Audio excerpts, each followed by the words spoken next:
Conan the Barbarian adalah cerita legendaris tentang seseorang yang tidak beradab dan kejam, namun baik hati, yang hidup pada zaman di mana belum ada hukum yang mengatur sebuah negara. Hukum rimba. Yang kuat yang berkuasa. Digambar dengan begitu apik, penggambaran karakter yang kuat, membuat komik ini sangat menarik untuk diceritakan. Cerita komik yang dibuat menjadi film, dengan latar belakang musik yang membuat nyaman untuk dinikmati selagi punya waktu senggang. Selamat menikmati.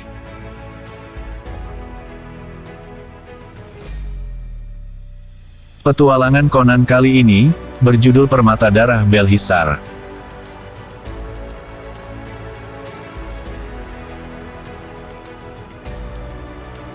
Darah Belhisar.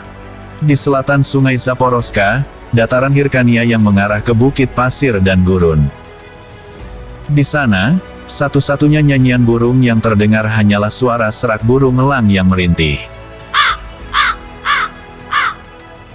Conan, si orang barbar, yang baru saja lolos dari Makkalet yang terkutuk, memacu kudanya. Namun tiba-tiba dia berhenti. Conan mendengar suara jeritan. Itu adalah jeritan seorang wanita, dipenuhi ketakutan yang luar biasa. Secara naluriah, dia mencari arah datangnya suara itu dan memacu kudanya ke sana. Jeritan melengking wanita itu, tidak terdengar jauh di bawah terik matahari gurun. Mata Conan yang tajam seperti mata elang, melihat dari kejauhan, seorang gadis yang sedang memberontak. Seseorang bertubuh kekar yang menungganginya adalah manusia, bukan benda hitam yang tidak bergerak. Dengan demikian, Babi kotor. Di Cimmeria, kami memperlakukan anjing pemburu kami lebih baik daripada orang timur memperlakukan wanitamu. Apa, aku tidak dengar suaramu? Baiklah, mungkin mulutmu harus dirombak. Aku akan mengurangi gigimu beberapa buah. Krom. tak ada suara, kecuali desisan pedang yang dicabut keluar dari sarungnya. Prajurit berwajah bengis itu maju ke arah Conan si orang barbar yang terjatuh. Dan hampir saja mengakhiri pertarungan, dengan satu sabetan dari pedang pendeknya yang tebal. Gadis berambut gelap dan bermata kucing itu, hanya menonton, wajahnya tidak menunjukkan emosi, kecuali rasa takut. Bahkan ia tidak tahu untuk siapa dia berpihak. Tanpa bersuara Conan segera bangkit, karena dia harus menyelesaikan pertarungan yang dimulainya. Sekarang dan segera, karena tentaranya, ada bermil-mil dari utara ke barat. Tidak ada intimidasi, seperti yang dia lakukan sebelumnya. Tidak ada perang, tangisan, atau suara rangan. Yang terdengar hanya benturan pedang dengan pedang. Lagi. Dan sekali lagi. Lalu tiba-tiba, jeritan ketakutan memecah suasana pertarungan mereka. Wanita itu berkata, "Hentikan pertarunganmu, dasar bodoh. Pasukan berkuda datang ke sini dengan cepat."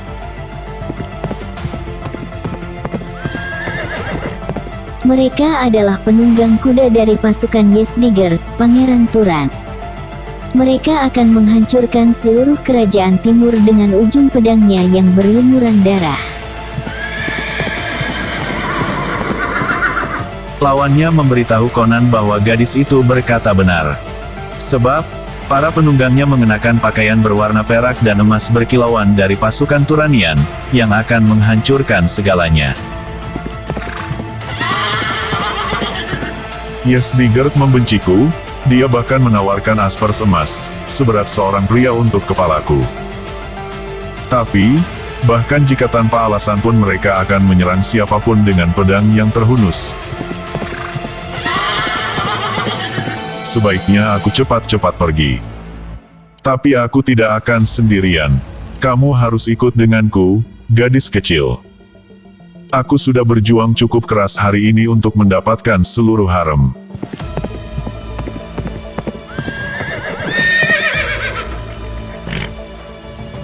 Seketika, Conan si orang Cimmeria, menyesali tindakannya yang hanya iseng.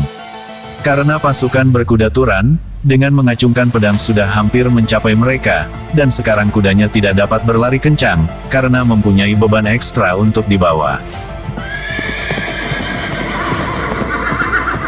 Lebih cepat kuda, atau kamu akan jadi tempat berkembang biaknya kutu.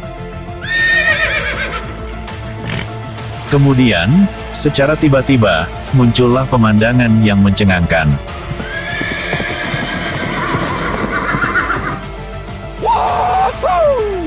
Apakah aku sudah gila? Di sana ada sebuah kastil kuno yang tampak sudah mulai rusak, namun temboknya masih kokoh dan tidak dapat ditembus walaupun oleh anak panah. Tapi percuma saja. Tidak diragukan lagi, siapapun yang tinggal di dalam sana, pasti akan memusuhi orang asing seperti setan-setan yang mengejar kita. Lihat. Demi Dewa Krom. Seseorang membukakan gerbang untuk kita. Tapi tidak mungkin kita bisa masuk, tanpa pasukan Turan yang mengikuti kita melewatinya. Namun saat itu juga, Tunggu babi. Kamu tidak tahu, dari mana kita datang. Kenapa kamu berhenti saudara anjing? Ayo kita masuk ke dalam, tidak ada seorang pun di dunia ini yang berani menolak masuk pasukan Pangeran Ysdigerd. tapi detik berikutnya, nampaknya ada orang-orang yang tidak pernah gentar mendengar nama Ysdigerd. Menghujani pasukan Turan dengan anak panah yang kejam. Tiba-tiba, anehnya, orang-orang Turan itu pergi, meninggalkan mayat teman mereka berserakan di belakang mereka. Sementara itu, di dalam benteng pelindung itu, Kita selamat untuk saat ini orang barbar. Tapi, waspadalah terhadap Turgol. Dia bisu, tapi dia sama mematikannya dengan seekor ular ader. Jika Turgol adalah nama orang yang memukulmu, ada lebih banyak hal yang perlu kita khawatirkan daripada pedang kecilnya. dengan naluri buas yang tak terkendali, Conan menggenggam senjatanya. Turgol, jika kita ingin hidup, bebaskan wanita itu. Dan kita harus bekerja sama, bertempurlah bersamaku. Tapi, si bisu berotot, malah hanya menghunus pedangnya, menahannya di hadapannya. Lalu menjatuhkannya dengan sikap pasrah, dan menyerah. Sedangkan Conan, sendirian di tengah pasukan yang bersenjata, tidak cukup bodoh untuk melakukan sebaliknya. Hei kamu, baumu tidak jauh berbeda seperti Hitai. Siapa kamu? Dia bisu karena satu hal. Dan kamu orang barbar, Noros si Hyperborean, punya aksen yang mirip dengan aksenmu. Noros, anjing Hyperborean. Aku Conan orang Cimmeria. Sekarang, bawa aku menemui orang yang menguasai tempat ini. Kamu akan menemuinya pada waktu yang tepat. Dan selamat datang di pesta besar. Ola Bab El Saitan dari Gerbang Setan. Waktu telah lama berlalu dan melupakan siapa yang membangun kastil ini di masa lalu yang berkabut. Tapi sekarang kita yang memegang peraturannya. Kami adalah orang-orang buangan yang dibenci di setiap negeri dan iklim. Dan baik surga maupun Hyrkanian tidak akan pernah mengusir kita darinya. Amin untuk saudara anjing itu.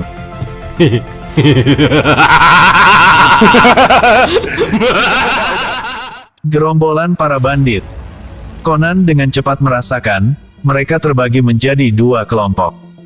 Penduduk asli Hyrkanian, yang mengikuti Kaisah yang pemarah, pernah menjadi bangsawan. Namun sekarang menjadi penjahat yang diburu. dan orang-orang Kadra Mahmed, yang sebagian besar bukan orang Hirkan, adalah kelompok pendatang yang terdiri dari para pembelot dan pemberontak.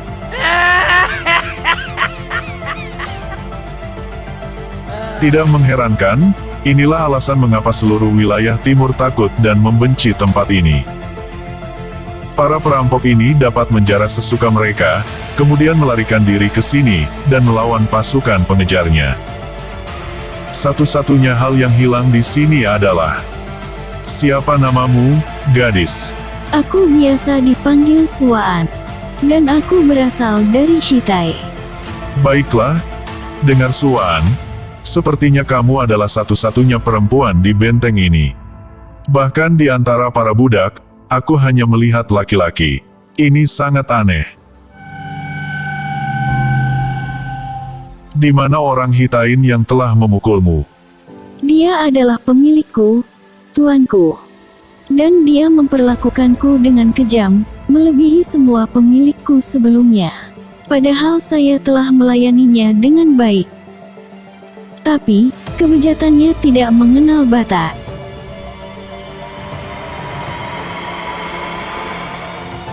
Dan ternyata, si bisu yang bernama Turgol, hanya duduk, diam dan menatap, di sudut yang gelap. Dia tidak bergerak. Bahkan tidak, ketika tiba-tiba. Demi Bori, Dewa Bale yang haus, aku tidak akan menunggu lebih lama lagi. Aku ingin wanitamu itu, Surai Panjang. Dan aku menginginkannya sekarang. Menjauhlah, Hyperborean, gadis itu bersamaku. Maksudmu, dia dulu bersamamu. Sekarang, mata sipit kecil, kita pergi ke suatu tempat dan ngobrol. Dan setelah itu, mungkin kamu akan mengetahui, kenapa tidak ada wanita di sini. Tapi pertama-tama, kita...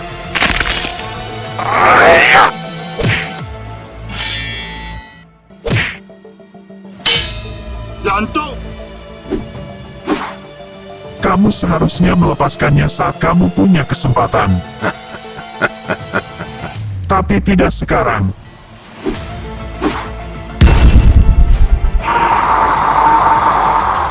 Mati. Tapi siapa? Orang asing, namaku Skol Abdur.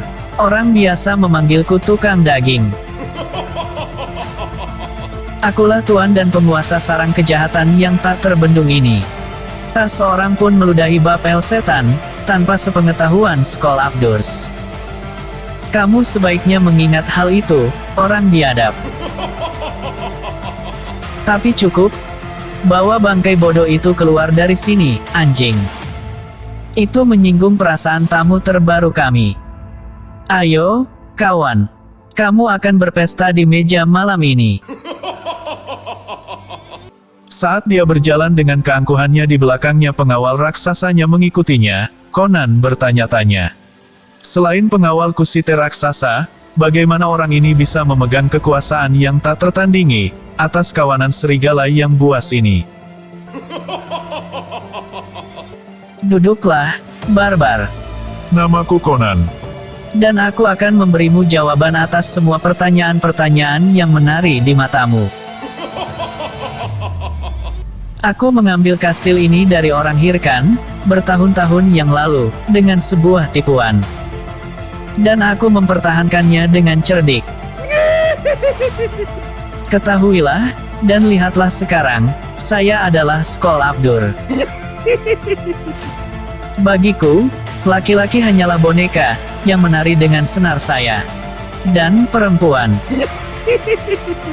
Wanita adalah makanan para dewa. Banyak pria yang melayaniku, dan tidak satu pun dari mereka yang berani berpikiran akan menggorok leherku.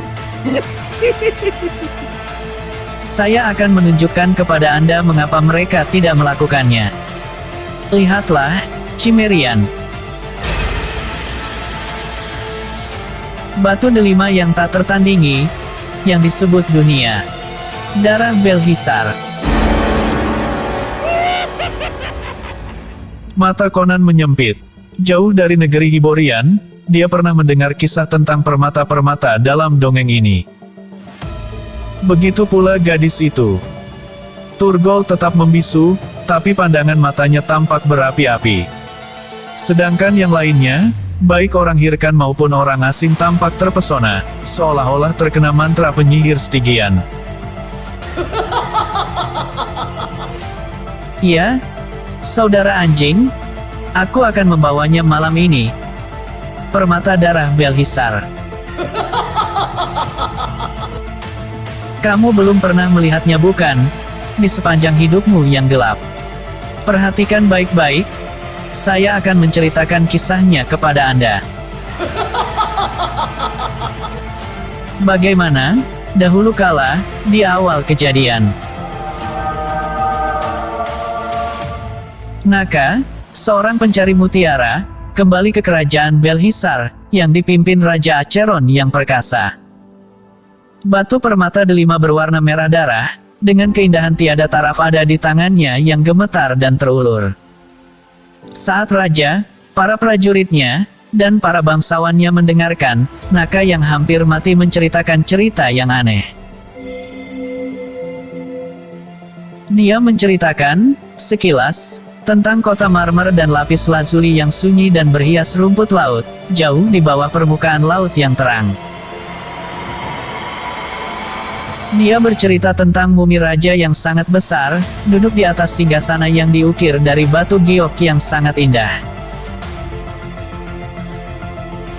Dia juga bercerita tentang batu delima besar yang dia lihat di tangan raja raksasa yang membatu itu, dan bagaimana dia mengambil permata itu darinya. Semua ini dia ceritakan dan kemudian menyerahkan batu delima itu kepada raja. Tak lama kemudian dia meninggal. Kemudian para penguasa Belhisar memintanya untuk melemparkan permata itu kembali ke dalam air, karena permata itu adalah milik para dewa laut. Tapi raja menatap ke dalam batu rubi yang berwarna merah tua itu, dan menggelengkan kepalanya. Dan lihatlah yang terjadi. Tak lama setelah itu, seorang pencuri membunuh raja di istananya, dan mencuri permata itu. Sejak saat itu, hingga saat ini, permata itu dikenal dengan sebutan darah Belhisar. Dan, darah, ternyata mengikuti perjalanannya. Khusus 5, Raja Kot, menebasnya dari tangan penyihir sekarat di dalam karung ular piton. Karena itu, di tahun-tahun berikutnya, para perempuan menyerahkan kebajikan mereka, sedangkan para laki-laki, menyerahkan hidup mereka.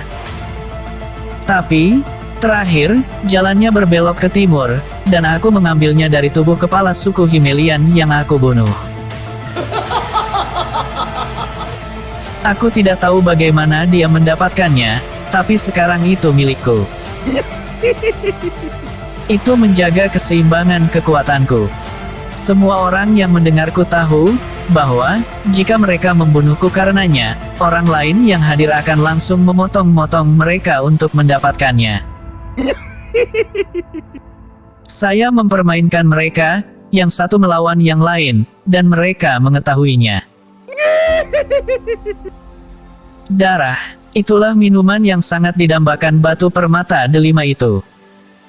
Saya telah melihat di kedalamannya dan membaca rahasianya yang gelap. Dan aku telah memuaskan dahaganya, dengan darah para wanita yang telah melewati portal Bel El Saitan. Wanita seperti yang bersamamu, orang barbar. Chrome, coba aku, dasar anjing timur yang gendut. Jika salah satu antekusitemu mengangkat tangan padanya, aku akan melakukannya. Tenang, temanku yang berkulit tipis. Aku tidak bermaksud apa-apa. Aku hanya mengingatkanmu. Lanjutkan. Habiskan minumanmu dengan tenang. Ini istananya? Aku tahu, dan dia bisa mengacungkan 100 bilah pedang ke arahku hanya dengan satu isyarat.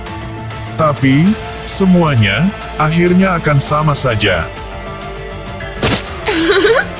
Jangan khawatir, pahlawanku yang pemberani.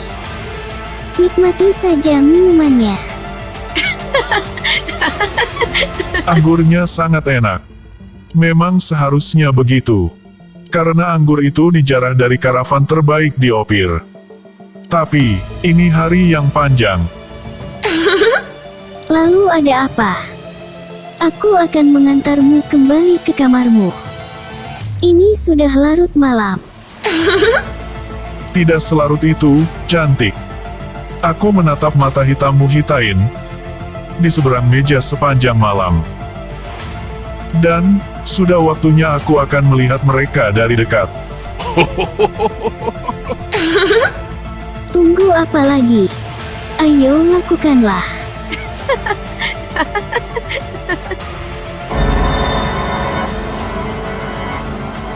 Chrome dan Mitra, apakah aku sudah menjadi tua sebelum waktuku?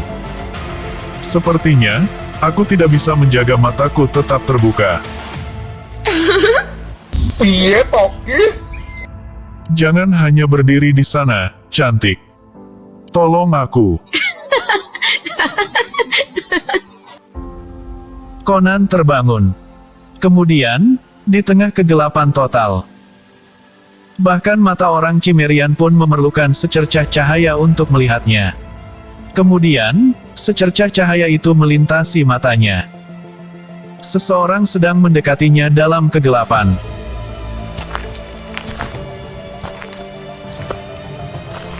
Seseorang yang kuat, mengulurkan tangan untuk memegang dan mengoyak. Tapi,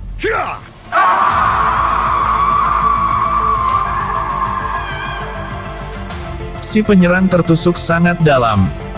Conan segera menyalakan lilin, dan berharap melihat Turgol, yang ingin membalas dendam karena kehilangan budak wanitanya.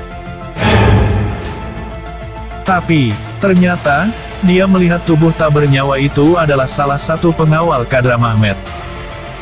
Conan melupakan pertengkaran yang terjadi dengannya, dan memikirkan gadis itu, di mana dia.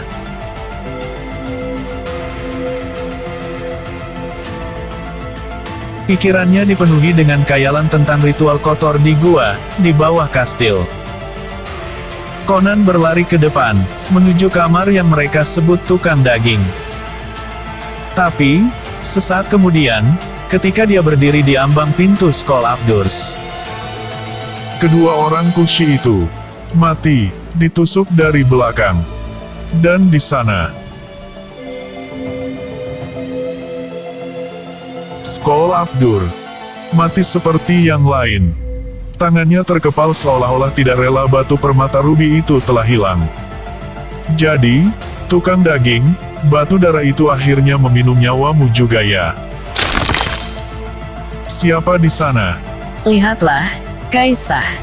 Kami mendengar Skol Abdurs memekik minta tolong, dan tiba tepat pada waktunya untuk menangkap pembunuhnya.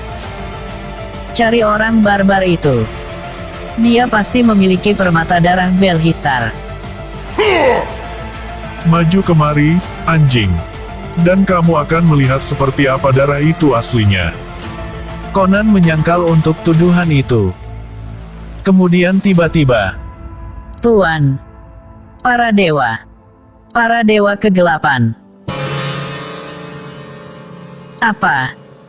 semua mata beralih dari Conan. Dan, sesaat kemudian, dipimpin oleh sebuah kelompok, Tuan Kaisah dan Kadra Mahmed. Gerombolan bandit mencapai salah satu bagian dari kastil. Lewat ke sini. Hanya lewat pintu terlarang yang bisa menuju ke tempat kegelapan. Iya. Tak seorang pun kecuali Skol Abdur yang pernah melewati pintu yang kini terbuka ini. Hanya dia dan para pengawalnya yang tidak akan muncul lagi. Sebenarnya, ini adalah tempat yang dihuni oleh para setan. Dan mungkin, tempat persembunyian pencuri permata.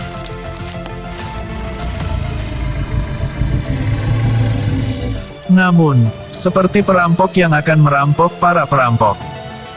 Patung pahatan batu besar itu memandang ke bawah seolah memperhatikan mereka. Mereka adalah dewa-dewa binatang yang aneh dari masa lampau. Tak heran mimpi mengerikan itu berkembang di sini, dalam pikiran yang gila Skol Abdur. Beberapa ras yang terlupakan membangun kuil ini, sementara Atlantis masih menentang Dewa Laut. Tapi sekarang, sebuah teriakan melenyapkan pemikiran seperti itu. Lihat di sana. Itu salah satu anak buahku. Terbunuh. Orangmu juga, Kaisah. Apa maksudnya, orang barbar? Tidak ada apa-apa, anjing. Ini pasti perbuatanmu, Kaisah. Salah satu anak buahku hilang. Dia disuap olehmu, tidak diragukan lagi, untuk melakukan pekerjaan kotormu. Lalu apakah aku akan membunuh yang ini, bodoh? Kamu hanya berusaha menutupi perbuatanmu sendiri. Tidak, Siapa? itu orang Cimmeria yang kamu inginkan. Dia yang mengambil permata darah Belhisar. Aku melihatnya sendiri saat dia mengambilnya dari tangan mayat Skol Abdur. Suan, apa yang sedang kamu lakukan, cantik? Aku sedang berusaha mencarimu. Bunuh dia, aku beritahu kamu. Bunuh orang asing itu. Orang asing. Kata itu membangkitkan nafsu yang membara, bahkan dalam Bel El Saitan. Tapi nafsu bisa diredakan oleh kerasnya baja yang dingin. Melihat darah di pedang si orang barbar, membuat para bandit, darahnya mendidih. Tapi Conan menyerang kedua kelompok yang sekarang tidak terkendali. Dengan serangan yang membabi buta menebaskan pedangnya ke semua orang. Namun karena jumlah mereka yang terlalu banyak, perampok itu mendorong Conan mundur. Terus ke belakang. Sampai akhirnya, terjadi sesuatu yang tak terduga. Hah? Dinding di belakangku terbuka. Apakah ini salah satu tipu daya orang timur? Kemudian, kapak yang diarahkan ke tubuh Conan membelah udara di tempat Conan berdiri beberapa saat sebelumnya. Dia ditarik masuk ke dalam celah. Dan mereka yang hampir sekuat Conan, lebih mendekat lagi. Turgol, jadi kamu tidak terlibat dalam hal ini. Kuharap kau bisa berbicara dan menjelaskan semua ini kepadaku. Satu-satunya jawaban para pengembara Hitain adalah memberi isyarat kepada Cimmerian muda itu untuk mengikutinya, menuju cahaya kelabu fajar yang dingin di baliknya. Di mana? Aku mendengar mereka mengejar di belakang kita. Kuharap isyaratmu itu berarti ada kuda di bawah sana. Karena, jika tidak ada,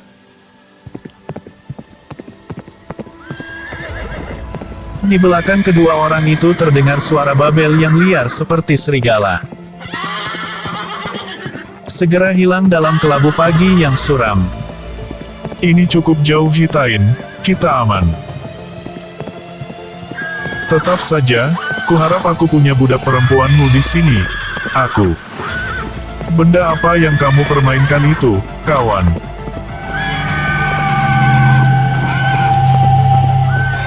Ada bagian yang hilang. Pas dengan yang ada pada gadis itu. Seingatku, itu artinya kalian adalah suami dan istri. Sepertinya dia mengkhianati kita berdua. Dia mungkin mendapatkan permata darahnya juga. Kalau sekarang kamu mau apa lagi?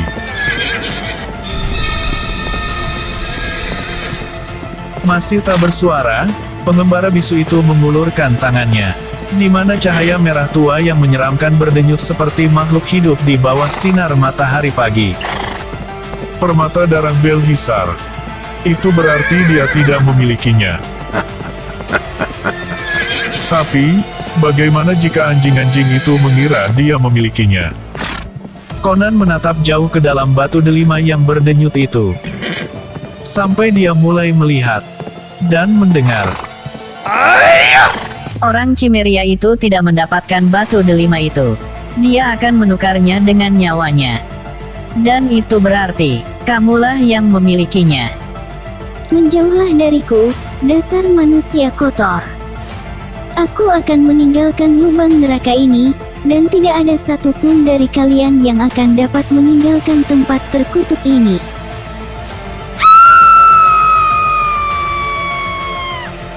Teriakan Suan melengking dan pendek.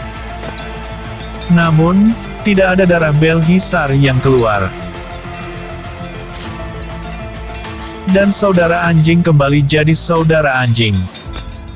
Sampai batu nisan kuno Bel El Shaitan, jauh lebih merah daripada batu rubi manapun yang pernah terbentuk.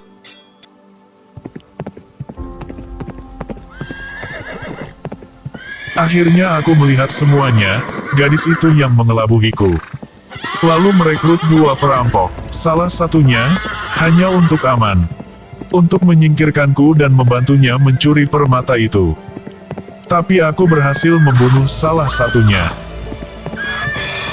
Dan kamu berhasil mengambil permata itu dari perampok yang lain. Seingatku, permata itu masih ada padamu.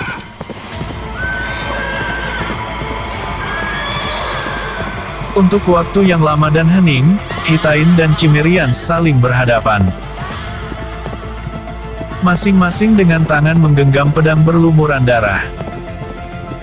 Tidak bergerak atau berbicara.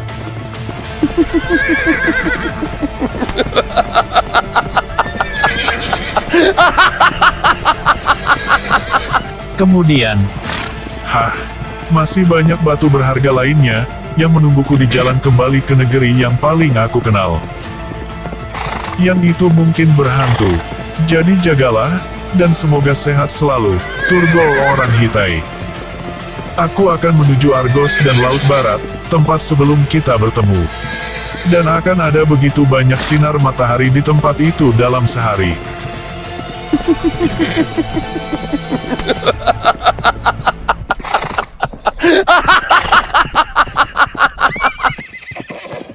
Selanjutnya, bulan di Zimbabwe.